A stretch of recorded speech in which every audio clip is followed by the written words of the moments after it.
Okay, Chapter 1, A Noble Beginning. Princess Diana was born Diana Frances Spencer on July 1st, 1961. The Spencers had been a rich and powerful family for centuries. They were part of the British nobility, or the wealthy ruling class.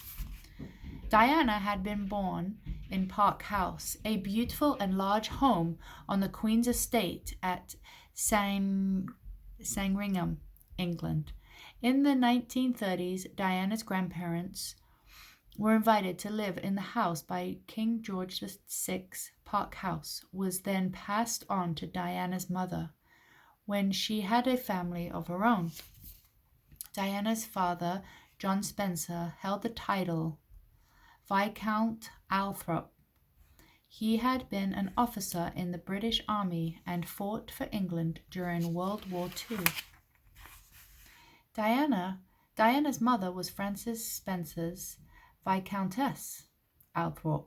Diana already had two older sisters, Sarah, who was 6 years old, and Jane, who was 4. Because they were such close friends of the royal family, people often said that each of the 3 Spencer girls might someday marry one of Queen Elizabeth II's 3 sons, Prince Charles, Prince Andrew, and Prince Edward.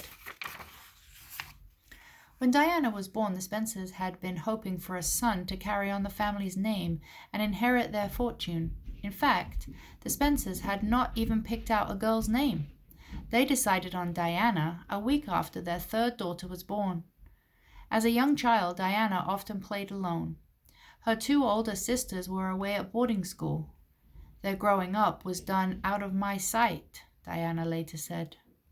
Diana's parents eventually had the son they always wanted.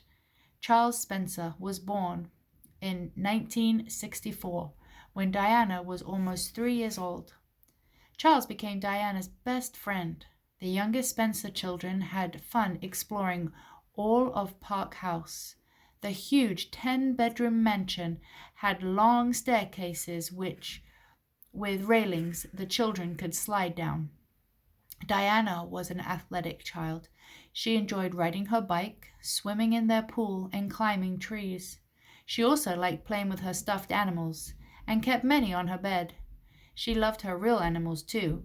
Diana had a pet hamster, guinea pig, and a cat named Marmalade. Like many wealthy children, Diana and her brother had nannies.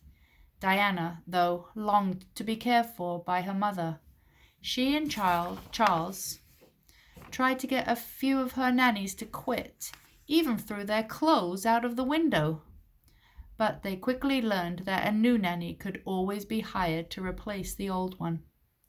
Aside from those few stunts with her brother, Diana was kind to the nannies. She would help them clean the playroom and do other housework. From an early age, Diana's father taught her to treat everyone as an individual and never throw your weight around. This meant Diana should treat everyone with kindness and never act more important than another person. Diana followed this rule her whole life.